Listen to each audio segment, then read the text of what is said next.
Right now, as you are sitting there listening to this, there is a world beneath your feet that is so vast, so hot, and so pressurized that common sense says nothing should be able to survive there. We aren't talking about the bottom of the ocean, where the giant squids and glowing fish roam. We are talking about going much deeper. Imagine traveling through 7 miles of seawater to reach the deepest trench on Earth, and then, once you hit the silty bottom, you keep going. You drill through the actual crust of the planet, grinding through layers of rock that haven't shifted in millions of years. Scientists recently did exactly this, pushing a specialized drill bit 11 kilometers below the ocean floor into the scorching, pitch-black interior of the Earth. What they pulled back to the surface wasn't just interesting geology or rare minerals, it was alive.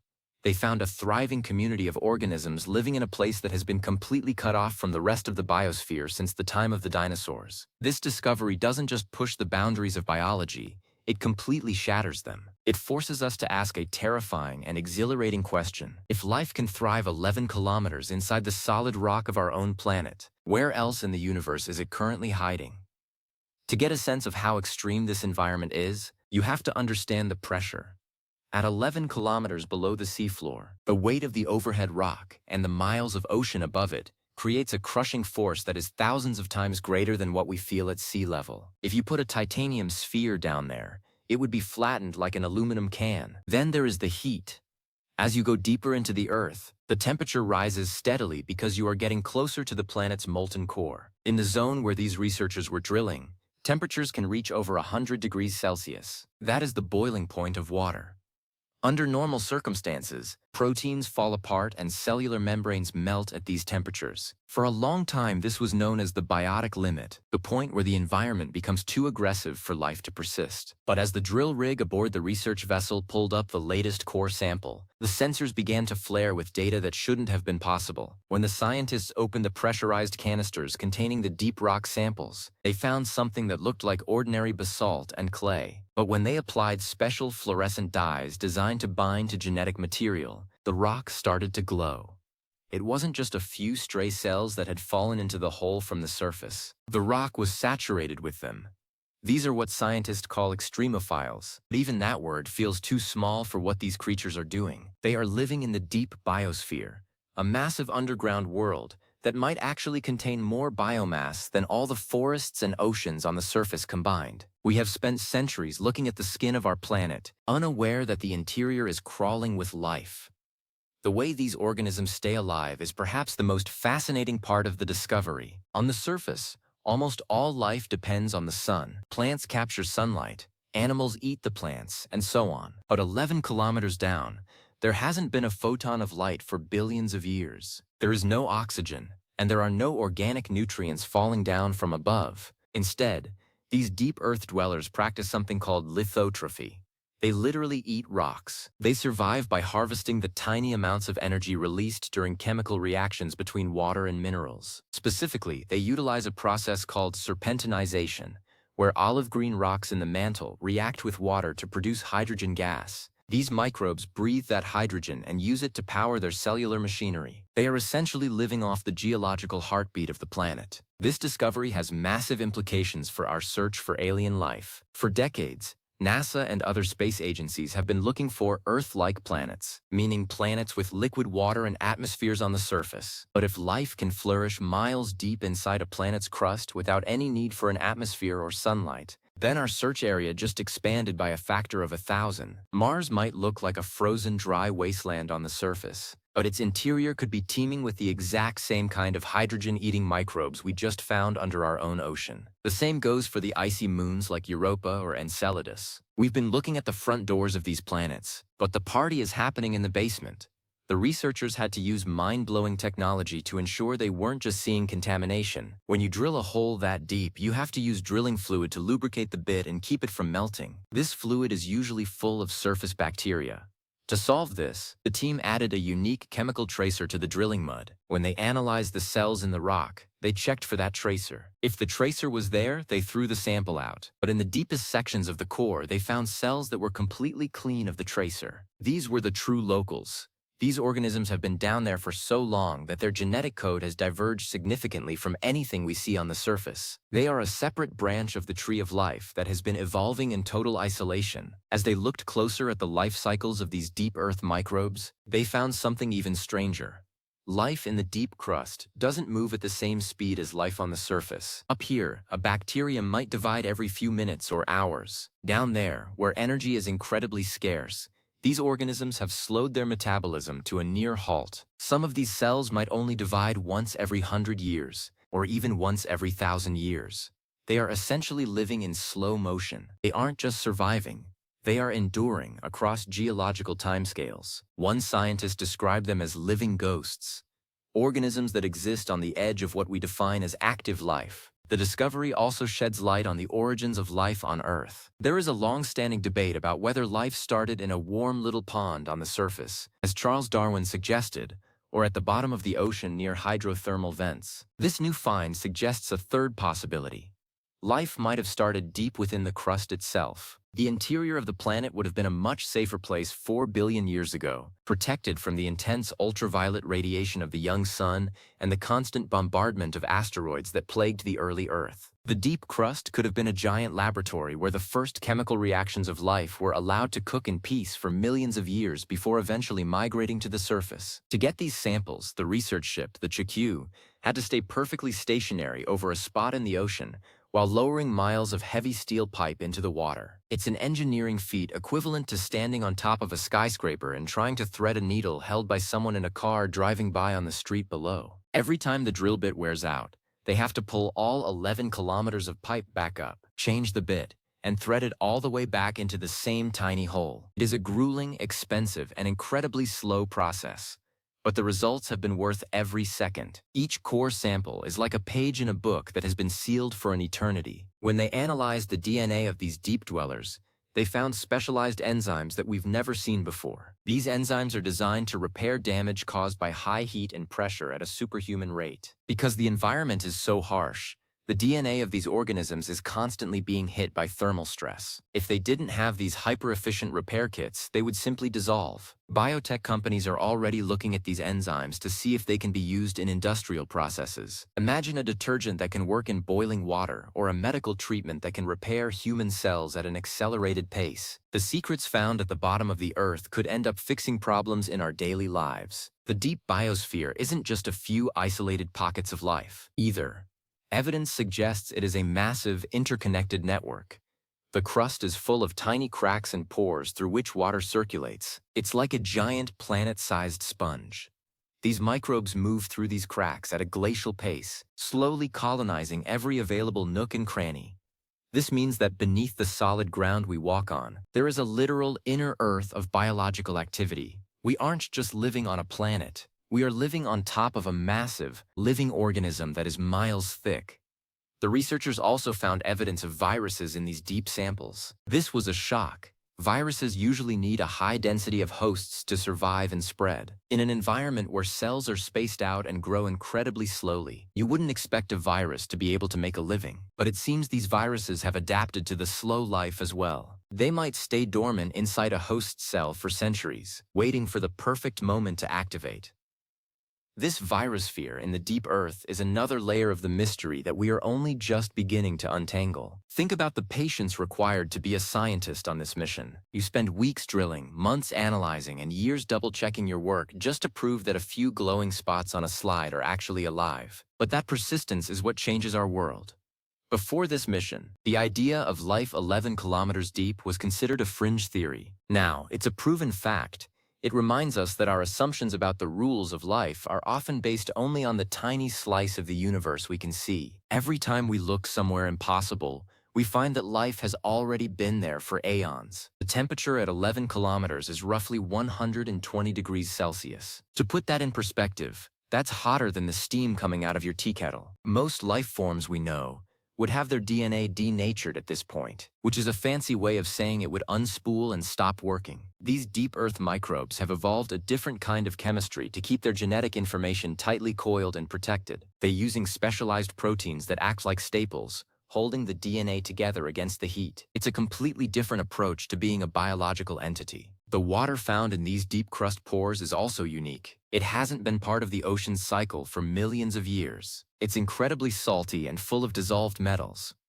To us, it would be toxic, but to these microbes it is the perfect soup. By studying the chemistry of this ancient water, scientists can reconstruct what the Earth's interior was like in the distant past. It's like having a time capsule made of liquid. Every drop tells a story of the planet's evolution, the shifting of tectonic plates, and the slow cooling of the crust. There is also a component of this discovery that feels very humbled. We often think of humans as the dominant life form on Earth. We have our cities, our technology, and our space probes. But the deep biosphere represents a massive portion of the Earth's total carbon. In terms of sheer numbers and total weight, the microbes under the ocean floor might actually be the true owners of the planet. They were here long before us, and they will likely be here long after we are gone, continuing their slow-motion lives in the warmth of the rock, blissfully unaware of anything happening on the surface. As the team continues to analyze the samples, they are finding that the diversity of life down there is much higher than expected. They found various types of bacteria and archaea, and even some tiny fungal structures. Each one has a slightly different way of processing the minerals around it. It's a complex, multi-layered ecosystem.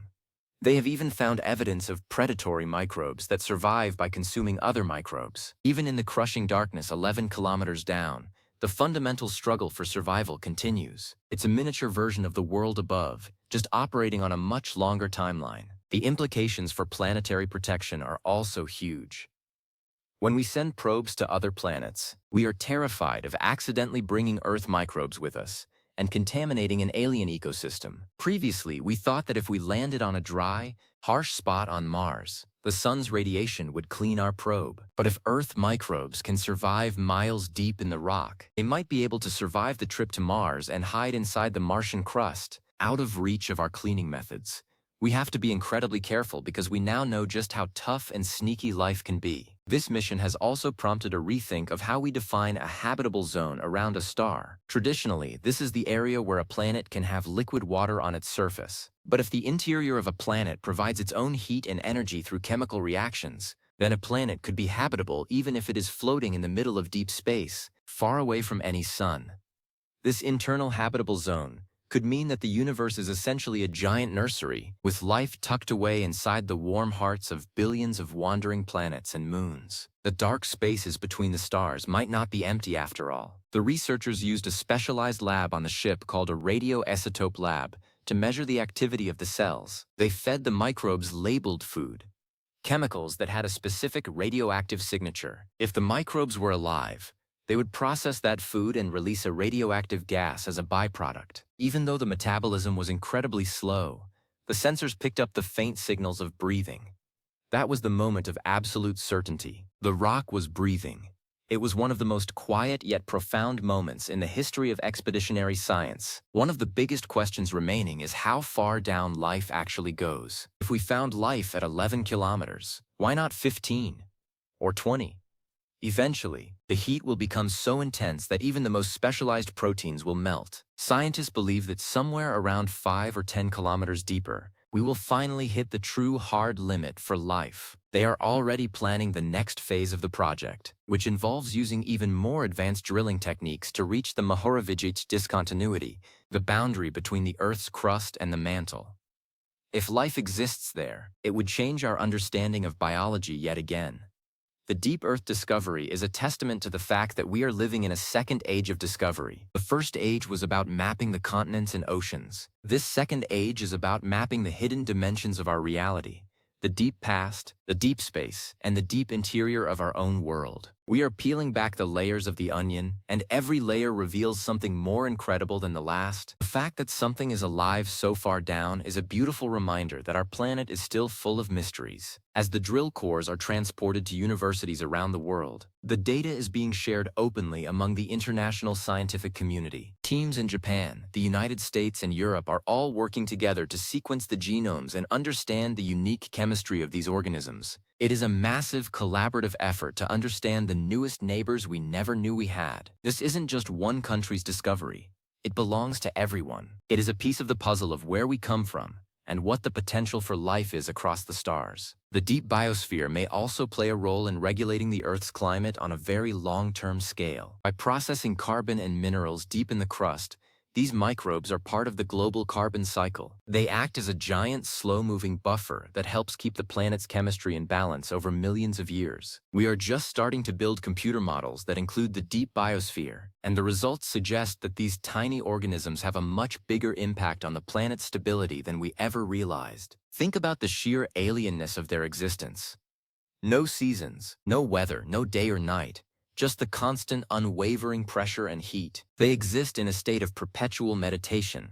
They don't need to chase food or find shelter. They just sit in the pores of the rock and wait for a single molecule of hydrogen to float by. It is life reduced to its most basic, most resilient form. In a way, they are the most successful life forms on Earth, having found a stable environment that doesn't change for millions of years. The discovery also makes us look at the concept of time differently. For us, a minute is a significant amount of time. For a deep Earth microbe, a century might feel like a minute. Their entire existence is stretched out. This long-form life challenges our medical definitions of aging and vitality. If we can understand how these cells manage to stave off decay for so long, we might find clues to longevity that we can apply to our own biology. They have mastered the art of not dying in the most extreme conditions imaginable. As we look at the footage of the research ship and the massive drill strings, it's easy to get lost in the machinery. But the real story is in the microscopic. It's in the tiny, glowing dots on a petri dish that represent a branch of life that has been waiting billions of years for someone to come down and say hello. It represents our own curiosity, our refusal to accept that a place is empty just because it's hard to get to. We are a species of explorers, and we will always find a way to look deeper. The research vessel Chikyu is a marvel of Japanese engineering, designed specifically to do what no other ship can do. It has a derrick that stands 30 stories high, and a drilling system that can operate in water nearly 3 miles deep. The crew and scientists who live on this ship for months at a time deal with rough seas, isolation, and constant mechanical challenges. But they are fueled by the knowledge that they are the only ones on Earth doing this. They are the front line of our understanding of the deep interior. Every time they bring up a new core, the entire ship gathers to see it. There is a sense of reverence for these ancient tubes of rock. They are handled with extreme care, photographed, scanned, and then sliced into sections for different types of analysis. Some go to the geologists to study the rock's age, and some go to the biologists to look for life. It is the ultimate cross-disciplinary science. To understand the deep biosphere, you have to understand the rock, the water, and the biology all at once. The discovery of life 11 kilometers below the ocean floor is a wake-up call for anyone who thinks we have everything figured out. We are still finding massive, planet-altering secrets right here at home. We don't necessarily need to travel to the moon or Mars to find alien life. We just need to look a little deeper under our own feet. The Earth is a much more vibrant and complex place than we ever gave it credit for. And as we continue to push those drill bits further into the crust, who knows what else we will find? Maybe larger organisms that have evolved to move through the underground rivers? Maybe complex chemical systems that mirror our own nervous systems. The possibilities are limited only by our imagination and our technology. The deep Earth is the new frontier, and it is wide open for exploration. So the next time you go for a swim in the ocean or walk on a beach, just take a second to think about what is happening miles below you. Think about the tiny, slow-moving cells that are eating the minerals of the Earth, breathing hydrogen, and living their quiet, ancient lives in the heat and the dark. They have been there since the beginning, and they are finally being seen. They are a part of us, a part of our planet, and a part of the grand story of life in the universe. The story of the 11-kilometer deep life is a story of resilience. It is a story that tells us that no matter how harsh the environment, no matter how great the pressure, life will find a way. It will adapt, it will slow down, and it will persist. It is a message of hope for our search for life elsewhere, and a message of wonder for the world we call home. The dark, pressurized interior of the Earth is no longer a graveyard of stone. It is a vibrant, living library of our past and a roadmap for our future. Every discovery like this makes the world feel a little bit larger and a little bit more magical. It reminds us to stay curious and to keep asking the big questions, because somewhere out there, or somewhere down there, the next big secret is just waiting to be pulled into the light. And when it is, it will probably be something that nobody ever expected to exist. The depth of 11 kilometers is not just a distance, it's a barrier that we've finally broken. And now that we know what's on the other side, we can never go back to our old way of thinking. The Earth is a living planet, through and through. From the highest bird in the sky to the deepest microbe in the rock. We are all part of the same incredible interconnected system. And as we finish our tour of this hidden world, just remember that the researchers are still out there. They are still drilling, still scanning, and still searching. The journey into the deep biosphere is just beginning. There are thousands of miles of crust yet to explore and billions of organisms yet to meet. The silence of the deep rock has been broken, and the secrets are starting to scream. We are living in an era where the impossible is becoming commonplace. Life in boiling water? Found it. Life in radioactive waste? Found it. Life 11 kilometers inside the Earth? Found it. Every time we set a boundary for where life can exist, nature simply steps over it. It's a game of hide and seek that has been going on for 4 billion years, and we are finally starting to get really good at finding the hiding spots. So keep looking up at the stars, but don't forget to look down at the dirt. There is an entire universe right beneath your feet, and it is much more alive than you ever imagined. The journey into the dark is just getting started, and the wonders of the deep are waiting for us. Stay curious, stay amazed, and never stop exploring the incredible world we live in. This discovery is a milestone in our understanding of the planet. It's a moment where biology and geology merged into one field. It teaches us that the planet isn't just a platform for life. The planet is life. The movement of the rocks, the flow of the water, and the activity of the cells are all part of one grand, beautiful dance.